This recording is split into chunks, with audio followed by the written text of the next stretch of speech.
Bonjour, je vous présente cet ouvrage. Jacques Lacan, le séminaire, livre 23, le symptôme.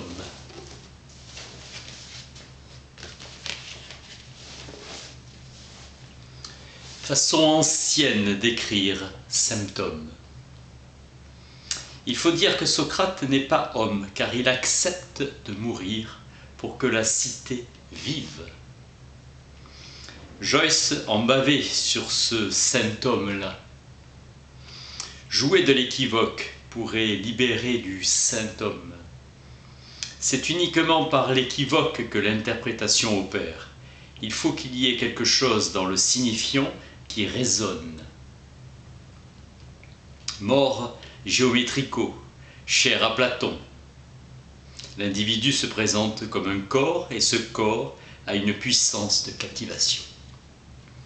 Le nœud dit borroméen de 3 anneaux, la rupture d'un seul rend libre les 2 autres. Il faut en supposer un 4e qui est le symptôme. En somme, le père est un symptôme, perversion. Poser le lien énigmatique de l'imaginaire, du symbolique, du réel implique ou suppose l'existence du symptôme. Vous avez la possibilité de lier les anneaux par le 4e, le symptôme, artifice. L'art, l'artisanat, peut déjouer ce qui impose le symptôme par la vérité. Là est l'artisan par la conjonction de 2 signifiants capables de produire l'objet.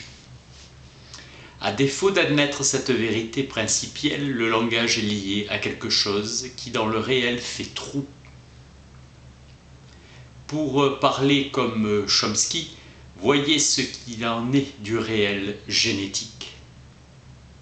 Chomsky assimile au réel quelque chose du symptôme, le confondant avec le réel. Le fait que les 2 anneaux soient libres l'un de l'autre, définition même du nœud borroméen. Le sujet noue l'imaginaire, le symbolique et le réel. Seule et même consistance, comme la psychose paranoïaque. Il en résulte que seuls restent les 2 autres termes. Jouissance du rapport du symbolique avec le réel. L'amour-propre est le principe de l'imagination. Le corps est consistant. L'écriture m'intéresse car je pense que c'est par des petits bouts d'écriture que historiquement on est entré dans le réel, qu'on a cessé d'imaginer. L'écriture des mathématiques est ce qui se rapporte au réel et qui le supporte, le réel. Joyce reste enraciné dans son père tout en le reniant. C'est bien ce qui est son symptôme. Le sens résulte d'un champ entre l'imaginaire et le symbolique. À partir de quand doit-on être fou? À partir de quand est-on fou? Distinction du vrai et du réel. Chez Freud, le vrai, ça fait plaisir, et c'est ce qui le distingue du réel. Le réel, ça ne fait pas plaisir. Forcément, je tente de faire remarquer que la jouissance, c'est du réel. Cela comporte le masochisme, qui est le majeur de la jouissance que donne le réel. On peut bien toucher au réel, mais non pas au vrai. Il y a une dynamique des nœuds. Ça sert à rien, mais ça sert. Le nœud borroméen n'est pas un nœud, c'est une chaîne. Joyce, comme répondant à une façon de suppléer à un dénouement du nœud. Le désir de Joyce d'être un artiste, compensatoire que son père n'a jamais été pour lui un père. Il ne lui a rien appris et l'a négligé. Compensation de cette démission paternelle. Le nom propre fait tout ce qu'il peut pour se faire plus que le signifiant du maître. Nous ne pensons pas sans mots. Ce qui fait le nœud, c'est minimum à 3. Il suffit qu'il y ait une erreur quelque part dans le nœud à 3 pour qu'il se réduise au rond. Le symptôme, c'est ce qui permet de réparer la chaîne borroméenne si nous n'en faisons plus qu'une chaîne, c'est à savoir une erreur. Du même coup, le symbolique se libère. Joyce a un symptôme qui part de ceci que son père est parent, radicalement carent. C'est de ce vouloir un nom que Joyce a fait la compensation de la carence paternelle. Où il y a symptôme, il n'y a pas équivalence sexuelle. Le symptôme, c'est très précisément le sexe auquel je n'appartiens pas, c'est-à-dire une femme. Le symptôme, il s'agit de situer ce qu'il a à faire avec le réel de l'inconscient, si tant est que l'inconscient soit réel. Grâce à Freud, c'est désormais au symptôme que nous avons affaire dans le rapport sexuel lui-même qui était tenu par Freud pour naturel, ce qui ne veut rien dire. Ce qui est important, c'est le réel, après avoir parlé du symbolique et de l'imaginaire. Les êtres sont inertes, car supportés par un corps n'est vrai que ce qui n'a de sens. Le vrai sur le réel, c'est que le réel n'a aucun sens. L'essence de la chaîne borroméenne repose sur la vérification du faux trou, sur le fait que cette vérification la transforme en réel. Le symptôme fait un faux trou avec le symbolique. Joyce ne saurait pas qu'il faisait le symptôme, il en était inconscient. De ce fait, il est pur artificier, un homme de savoir-faire, un artiste. Le seul réel qui vérifie, c'est le phallus, en tant qu'il est le support de la fonction du signifiant. Le nom du Père est en fin de compte quelque chose de léger. Là où on se reconnaît, c'est seulement dans ce qu'on a. On ne se reconnaît jamais dans ce qu'on est. C'est reconnu par Freud qu'il y a inconscient. La pulsion de mort, c'est le réel en tant qu'il ne peut être pensé que comme impossible. À chaque fois qu'il montre le bout de son nez, il est impensable. Cet impensable, c'est la mort. Le réel apporte l'élément qui peut faire tenir ensemble l'imaginaire et le symbolique. On crée une langue pour autant qu'à tout instant on lui donne un sens, sans quoi la langue ne serait pas vivante. Vivante car à chaque instant on la crée. Il n'y a pas d'inconscient collectif. Il n'y a que des inconscients particuliers, chacun donne un coup de pouce à la langue qu'il parle. Le réel est dépourvu de sens. La psychanalyse ne peut se concevoir autrement que comme un symptôme. Ce n'est pas la psychanalyse qui est un symptôme, c'est le psychanalyste. L'hypothèse de l'inconscient, Freud le souligne, on ne peut tenir qu'à supposer le nom du Père, Dieu. C'est en cela que la psychanalyse de réussir prouve que le nom du Père, on peut aussi bien s'en passer à condition de s'en servir. Le vrai réel implique l'absence de loi, le réel n'a pas d'ordre. C'est ce que je veux dire quand je dis que j'essaye d'articuler devant vous un bout du réel. Je réduis le symptôme à quelque chose qui ne répond pas à l'élucubration de l'inconscient, mais à la réalité de l'inconscient. Une écriture et un faire qui donne support à la pensée.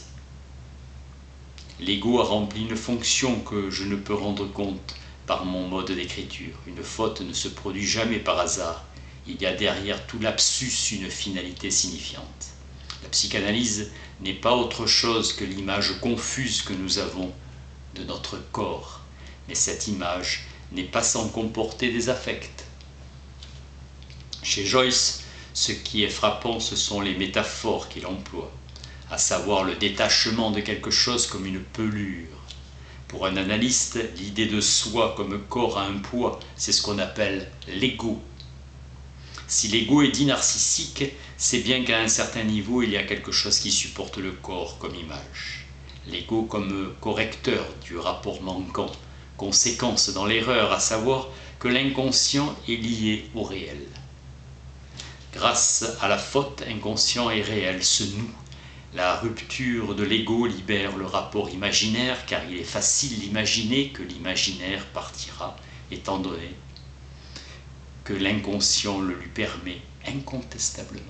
Joyce a voulu être quelqu'un dont le nom survivrait à jamais. L'inconscient est structuré comme un langage. Joyce a un rapport à joie, jouissance. Cette jouissance est la seule chose que de son texte nous puissions attraper. Là est le symptôme. Joyce pointe que toute la réalité psychique, c'est-à-dire le symptôme, dépend d'une structure où le nom du Père est un élément inconditionné. Le Père est cet élément sans lequel rien n'est possible dans le nœud du symbolique, de l'imaginaire et du réel. Et c'est parce que le symptôme rencontre ses limites qu'on peut parler du nœud. Bouche signifie le buisson, mais aussi la toison sexuelle. Joyce est à Paris en 1920, Lacan a 19 ans et assiste le 7 décembre 1921 dans la librairie d'Adrienne Monnier à la première lecture de fragments d'Ulysse en anglais, mais également en français. Philippe Soler est assidu au séminaire de Lacan. Notice de fil en aiguille. Sublimation égale escabeau. L'escabeau met l'accent sur le corps et Lacan désigne le symptôme comme événement de corps. Le laisser-tomber du rapport au corps propre se réfère à la déréliction désignée dans le délire du président Schreiber, Lacan isolant comme fondamental dans sa psychose qu'il traduit par l'essai en plan.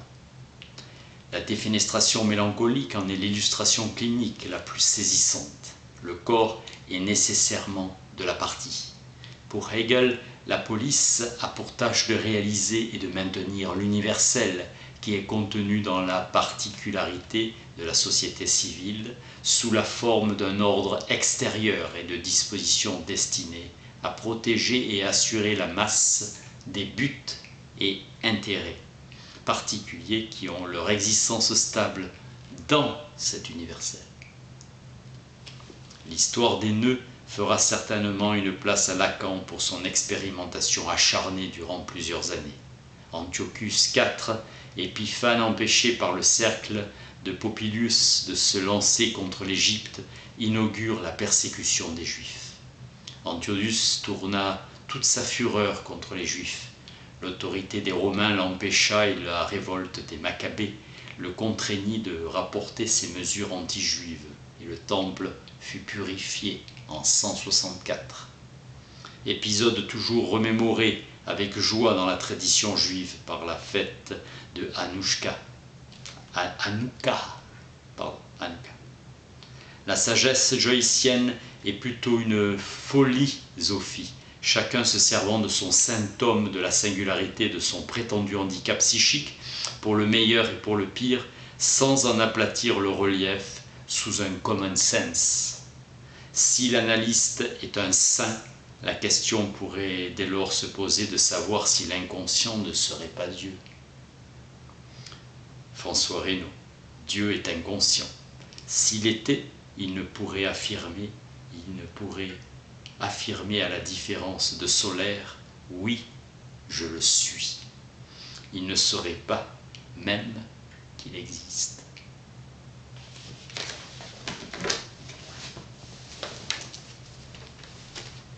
Jacques Lacan, le séminaire, livre 23, le symptôme, texte établi par Jacques Alain Miller. Merci.